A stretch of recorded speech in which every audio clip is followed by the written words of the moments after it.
नमस्कार, आपका स्वागत है। हमारे साथ बातचीत करने के लिए डॉक्टर वारिस अहमद खान जी मौजूद हैं। आइए हम इनसे बातचीत करते हैं। सर, आपका बहुत बहुत स्वागत है हमारे चैनल में।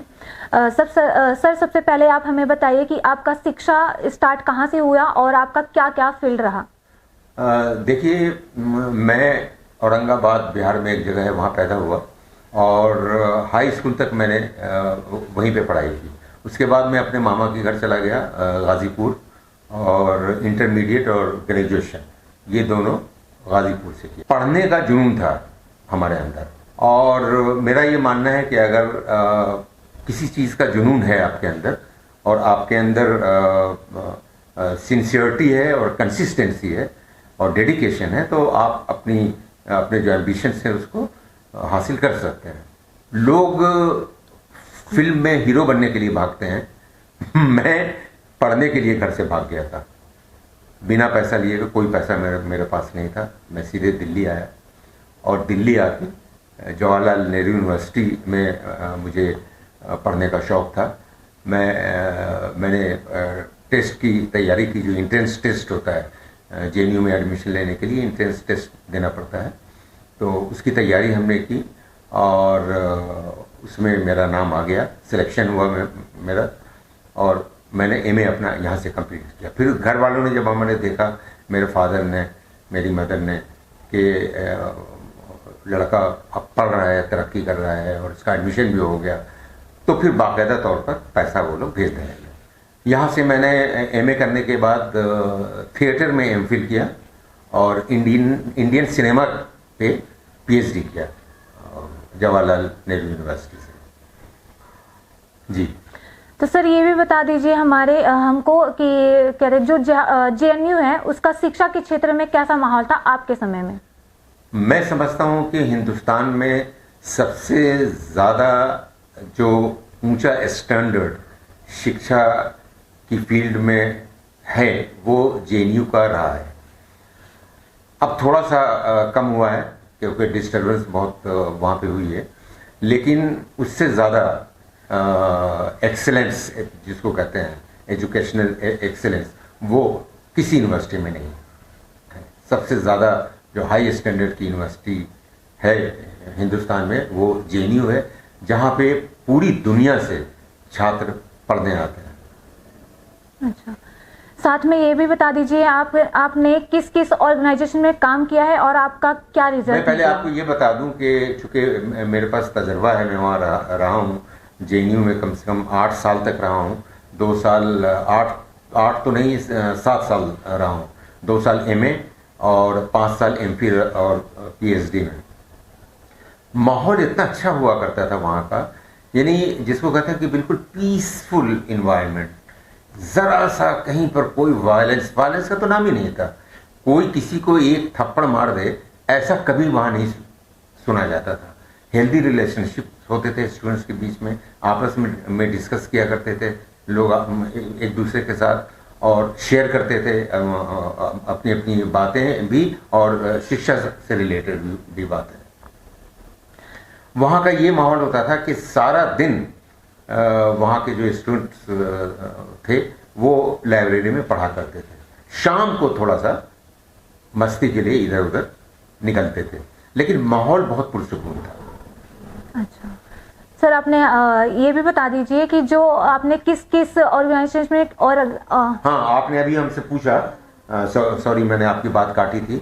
आपने ये मुझसे जानना चाहा था कि मैंने कहाँ कहाँ काम किया, तो मैं आपको बता दूं कि मेरी पीएचडी कंप्लीट जैसे ही हुई जेएनयू में, कंप्लीट होते उसी महीने में मेरे पास ऑफर आ गया Indira Gandhi national open university, बिल्कुल नई यूनिवर्सिटी बनी थी और फर्स्ट बैच था हमारा।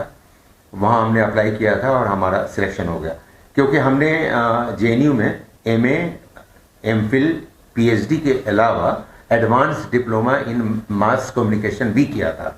और जो हमारा सिलेक्शन हुआ था वो हुआ था असिस्टेंट प्रोड्यूसर के तौर पर। तो उनको ऐसे कैंडिडेट की ज़रूरत थी जिन्होंने मास मीडिया में डिप्लोमा किया हुआ हो, और मैंने किया हुआ था, और मेरी तो पीएचडी भी उसी में थी इंडियन सिनेमा में, और एमफिल भी उसी में थी। तो मेरा बहुत आसानी से वहाँ से सिलेक्शन हो गया और मैं आपको ये बताऊं कि जब मैं पढ़ रहा था तो जाहिर सी बात है कि पढ़ाई के दौरान आदमी के खर्चे भी होते हैं, हालांकि घर से पैसे आते थे लेकिन फिर भी पैसों की कमी रहती थी। तो मैं कई जगह पे काम करता था पढ़ाई के साथ साथ। ऑल इंडिया रेडियो में मैं न्यूज़ रीडर था और कई साल तक मैंने न्यूज़ पढ़ी वहाँ पे। टीवी पे प्रेजेंटर था, दूरदर्शन पे मैं प्रोग्राम वहाँ जाके प्रेजेंट करता था। मुझे पैसे मिलते थे, उन पैसों को मैं अपनी पढ़ाई पे लगाता था। उसके अलावा वॉइस ऑफ अमेरिका में मैंने बहुत साल काम किया, वहाँ पे मैं ब्रॉडकास्टर रहा। और अमेरिकन सेंटर में काम किया जो अब USIS के नाम से जाना जाता है, वहाँ मैं एज ए ट्रांसलेटर काम करता था, इंग्लिश से उर्दू और हिंदी में ट्रांसलेट करता था। उसके बाद फिर आपको मैंने बताया कि मेरा सिलेक्शन इग्नो में हो गया। इग्नो में हुआ और इग्नो ने जिस तेज़ी से और जिस रफ्तार के साथ तरक्की की, उसी रफ्तार के साथ मेरी तरक्की भी होती चली गई और मैं डिप्टी डायरेक्टर बन गया इग्नो में। अब आप ये जानना चाहेंगे कि मैं वहाँ करता क्या था, मैं काम क्या था। तो ऑब्वियस है कि मैं मीडिया सेंटर में काम कर रहा था, इग्नो के मीडिया सेंटर में। और ये भी बहुत बड़ा सवाल है कि एक यूनिवर्सिटी में मीडिया सेंटर का क्या मतलब है और एक यूनिवर्सिटी में फिल्म क्यों बनती है। ये बहुत लोग सवाल किया करते थे कि आप फिल्म क्यों बनाते हैं, क्योंकि ये तो यूनिवर्सिटी में फिल्म का क्या लेना देना, क्या मकसद था आपका? हाँ। तो मैं थोड़ा सा बता दूं ताकि लोगों को पता चल जाए। अभी भी लोगों को उतनी ज़्यादा नॉलेज नहीं है इग्नो के बारे में। इग्नो एक ऐसी यूनिवर्सिटी है जहाँ पे open and distance learning system है, यानी दूर शिक्षा पद्धति। और दूर शिक्षा पद्धति का मतलब ये हुआ कि हम दूर से पढ़ाते हैं। और दूर से पढ़ाने का मतलब ये हुआ कि हम स्टूडेंट्स के घर पर उनके सब्जेक्ट और उनके कोर्स से रिलेटेड किताबें भेजते हैं। और उसके अलावा जितने भी कोर्सेज हमने ऑफर किए हुए हैं उनके ऊपर लेसन्स बना के और उसके ऊपर वीडियो, ऑडियो और वीडियो प्रोग्राम्स तैयार किए जाते हैं। तीसरी चीज़ ये है कि हम कॉरेस्पॉन्डेंस की तरह नहीं है, हम open and distance learning system है। वहाँ पर पढ़ाई होती है, काउंसलिंग होती है, उसको हम काउंसलिंग कहते हैं। यानी हम स्टूडेंट को कोई सेंटर अलॉट कर देते हैं और वो सेंटर उस स्टूडेंट के घर के आसपास होता है। तो वहाँ पर उस स्टूडेंट को बुला के उसकी काउंसलिंग की जाती है, उसके सब्जेक्ट से रिलेटेड ऑडियो वीडियो प्रोग्राम दिखाए जाते हैं और वो सैटरडे संडे को सिर्फ दिखाए जाते हैं। क्यों? इसलिए ऐसा हम लोग करते हैं कि अगर स्टूडेंट कहीं पे जॉब कर रहा है तो उसको दिक्कत ना है, साथ अदर मतलब और भी काम कर सकते हैं। सबसे बड़ा जो plus point open and distance learning system का है वो यही है कि आप एक साथ पढ़ाई और नौकरी साथ कर सकते हैं। यानी आप एजुकेशन भी ले रहे हैं और एक्सपीरियंस भी ले रहे हैं, ये दोनों काम साथ आप कर सकते थे। तो जैसा कि अभी हमने आपको बताया कि स्टडी सेंटर में हम लोग स्टूडेंट को बुलाते हैं और उनके कोर्सेज से रिलेटेड जो ऑडियो वीडियो प्रोग्राम्स बनते हैं वो हम लोग दिखाते हैं। वही ऑडियो वीडियो प्रोग्राम बनाने के लिए इतना बड़ा इलेक्ट्रॉनिक मीडिया प्रोडक्शन सेंटर बना। और मैं बता दूं मुझे बताना चाहिए कि इसमें पैसा जापान गवर्नमेंट का लगा है। जापान गवर्नमेंट की एक एजेंसी है JICA, Japan International Cooperation Agency. तो उन्होंने इस पूरे सेंटर को बनाया है, इलेक्ट्रॉनिक मीडिया प्रोडक्शन सेंटर को, और उसको बना के उन्होंने गवर्नमेंट ऑफ इंडिया को प्रेजेंट कर दिया as a token of friendship कि हम एशियन कंट्री हैं, वो भी एशियन कंट्री है, वो अमीर है, हम उतने अमीर नहीं है, तो उन्होंने हमारी मदद की। तो इस तरह से ये मीडिया सेंटर वजूद में आया और वहाँ पे हमने तकरीबन 30 से 40 डॉक्यूमेंट्री बनाई और एजुकेशनल प्रोग्राम्स बनाए। सारे प्रोड्यूसर को डिस्ट्रीब्यूट कर दिया जाता था कि आप इस स्कूल के प्रोग्राम बनाएंगे, आप इस स्कूल के प्रोग्राम बनाएंगे, और वो उनके एजुकेशनल बैकग्राउंड को देखते हुए ये डिसीजन लिया जाता था कि किस प्रोड्यूसर को कौन सा स्कूल दिया जाए, कौन सा कोर्स, कौन सा सब्जेक्ट दिया जाए। और वो लोग अपने अपने सब्जेक्ट पे फिल्में बनाते थे, फिल्में भी बनाते थे और ऑडियो प्रोग्राम भी बनाते थे, और ये सिलसिला अभी भी चल रहा है। किस तरीके का फिल्म बनाते हैं आप? देखिए, जैसा कि मैंने अभी आपको कहा कि हम लोग एजुकेशनल प्रोग्राम बनाते हैं। अच्छा। एजुकेशनल प्रोग्राम एक बिल्कुल अलग चीज़ है। कोई बहुत बड़ा प्रोड्यूसर है, मान लिया कि बॉलीवुड का बहुत बड़ा प्रोड्यूसर है, वो फिल्म तो बहुत अच्छी बना सकता है, लेकिन अगर उसको ये कहा जाए कि आप एक एजुकेशनल प्रोग्राम बना दीजिए तो वो नहीं बना सकता, क्योंकि एजुकेशनल प्रोग्राम बनाने की अलग टेक्निक है, और टेक्निक उसकी ये है कि आपको करिकुलम बेस्ड प्रोग्राम बनाना है, यानी आपको पढ़ाना है, और पढ़ाना भी है और इस तरह से पढ़ाना है कि स्टूडेंट का इंटरेस्ट बना रहे, उसका इंटरेस्ट खत्म ना हो, यानी ड्राई नहीं होना चाहिए, क्योंकि एजुकेशन तो ड्राई चीज़ है ना।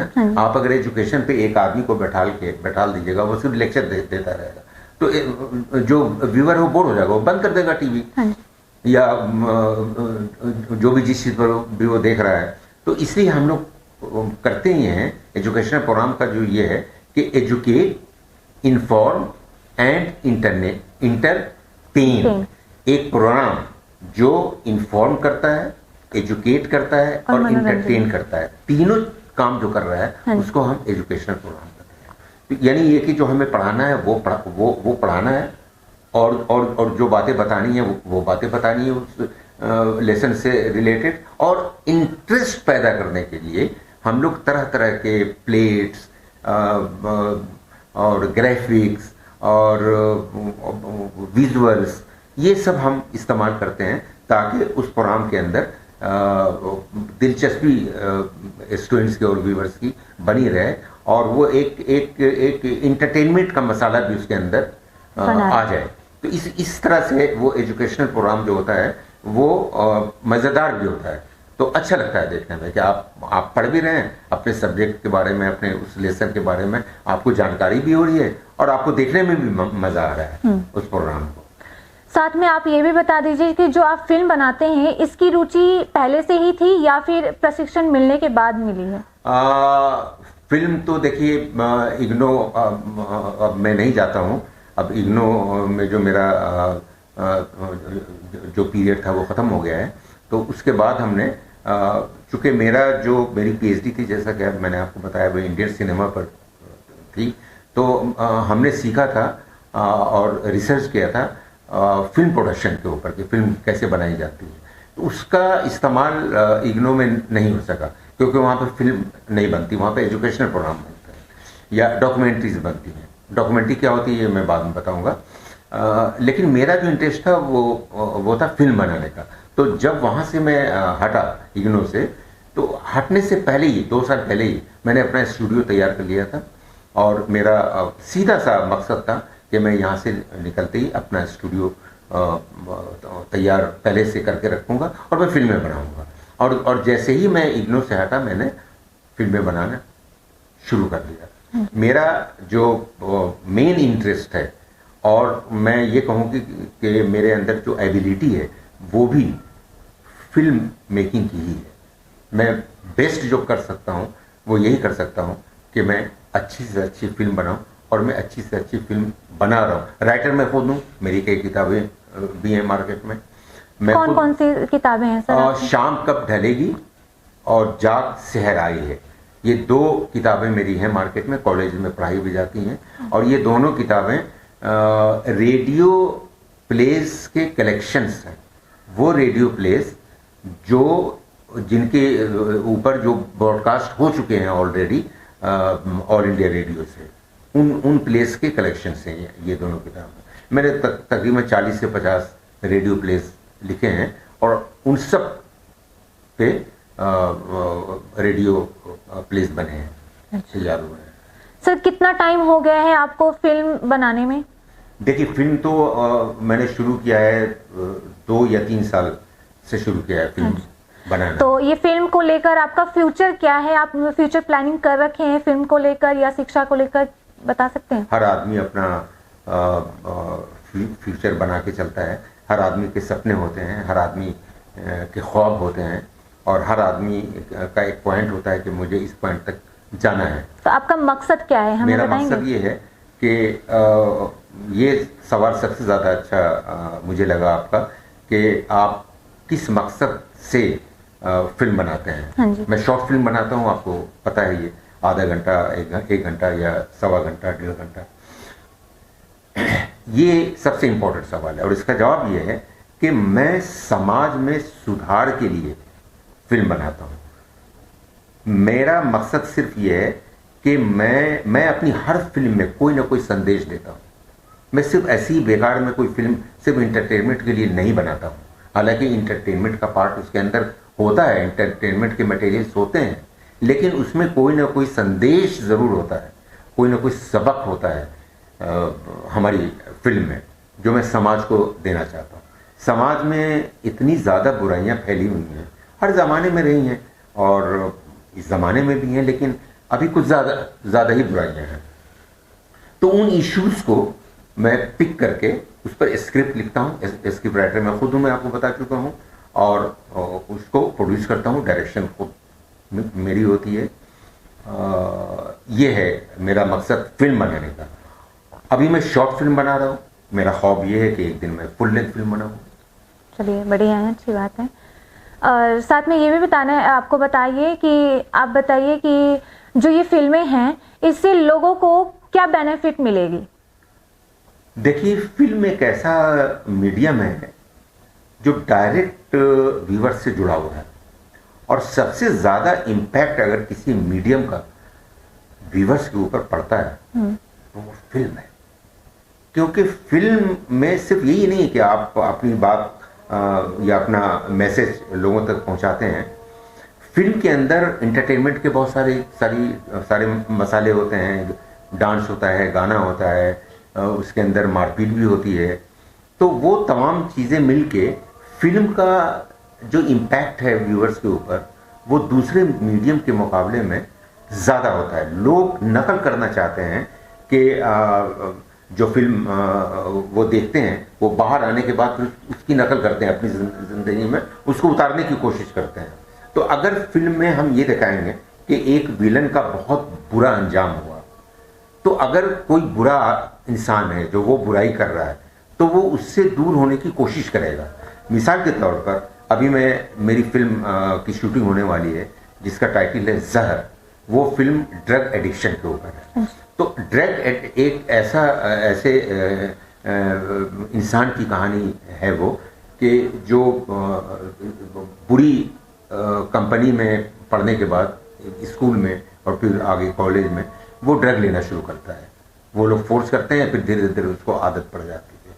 लेकिन उसका अंजाम इतना ज़्यादा बुरा दिखाया है कि उस फिल्म को देखने के बाद जो लोग ड्रग ले रहे हैं या जो शराब पी रहे हैं, उनके ऊपर अगर 100% नहीं, अगर मैं 10% भी कामयाब हो गया तो मैं अपने आप को सफल मानूंगा कि मेरा जो मकसद था मैं उसमें कामयाब हूँ, कि मैंने 100 में 10 लोगों को ये आदत छुड़ा दी, ड्रग एडिक्शन की आदत छुड़ा दी। यानी ड्रग्स के बारे में आपने लोगों को बहुत अच्छी बातें सिखाने का मकसद लिया है। हाँ, मेरी अगली फिल्म उसी के ऊपर है। तो मैं यही कर रहा हूँ कि फिल्म का इम्पैक्ट पड़ता है। अगर आप ये बताएंगे कि ये खराब चीज़ है और ये काम करने से इसका नतीजा बहुत बुरा हुआ, और उस रिजल्ट को दिखाएंगे आप, तो उसका इम्पैक्ट व्यूअर के जहन पर पड़ता है।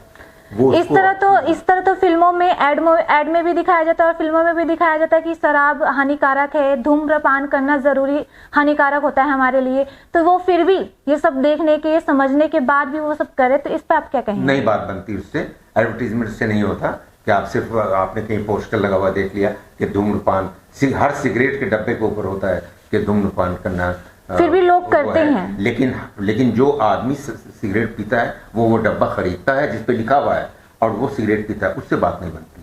बात फिल्म से बनती है। फिल्मों में भी तो बताया जाता है कि आप शराब मत पीजिए, ये हमारे लिए हानिकारक है, या हमारी फैमिली के लिए नुकसान करेगा अगर हम पिएंगे तो। बताने से और बोलने से नहीं होगा। तो फिर मैं अभी बोल रहा हूँ कि शराब पीना हानिकारक है, इससे कोई फायदा नहीं है सिवाय नुकसान के, नहीं पड़ेगा इम्पैक्ट। जब फिल्म में हम ये दिखाएंगे कि एक आदमी जो शराब पीता था उसके मुंह से खून निकल रहा है और खून निकल के एड़ी रगड़ के वो मर रहा है, उसका इम्पैक्ट पड़ेगा। कहने से नहीं पड़ेगा, दिखाने से पड़ेगा। आप दिखाइए उसको। फिल्मों में लोग अक्सर देखते हैं, हाल में अभी बहुत सारी फिल्में ऐसी आई हैं जिसमें दिखाया गया है, ड्रग्स के ऊपर भी फिल्में बनी हैं और शराब के ऊपर भी फिल्में बनी हैं, फिर भी लोगों का कोई इसमें रुझान नहीं है। अगर ये दिखाया गया है और अगर इस पर फिल्म बनी है, तो मैं दावे के साथ कह सकता हूं कि इसका असर अगर 100% में 1%, 2% पर जरूर पड़ा हुआ है। ये मेरा दावा है। 100% पर नहीं पढ़ सकता कभी, लेकिन 1, 2, 3, 4% पर पढ़ता है, और वो जरूर पढ़ा होगा अगर ऐसी फिल्में बनी है तो। चलिए, तो मतलब आपको भी लगता है कि जो आप फिल्म ये ड्रग्स मतलब फिल्म जो बना रहे हैं, इसका भी असर लोगों के ऊपर पड़ेगा? मैं तो 100% श्योर हूँ, क्योंकि मैं तो साफ साफ आपसे कह रहा हूँ कि फिल्म से ज्यादा मजबूत मीडियम कोई है ही नहीं। फिल्म से ज्यादा मजबूत और इफेक्टिव मीडियम कोई है ही नहीं। आप फिल्म के जरिए समाज में जो सुधार ला सकते हैं वो किसी और मीडियम के जरिए लाना मुमकिन नहीं है। उतनी कामयाबी नहीं मिलेगी आपको, ये तो मेरा फर्म बिलीव है। मैं आया ही फिल्म प्रोडक्शन की फील्ड में इसीलिए था कि मेरे अंदर एक जज्बा है कि मैं समाज के अंदर फैली हुई बुराइयों को दूर करूं। अब है तो है, हर आदमी के अंदर अलग अलग पैशन होता है। मेरा पैशन यही है कि समाज में क्यों बुराइयां हैं, लोग क्यों अपनी बीवियों को मारते हैं, लोग क्यों ड्रग लेते हैं, लोग क्यों गुनाह करते हैं, लोग क्यों किसी को धोखा देते हैं, किसी का पैसा रखते हैं, क्यों ये सब गुनाह, झूठ बोलते हैं, क्यों करते हैं।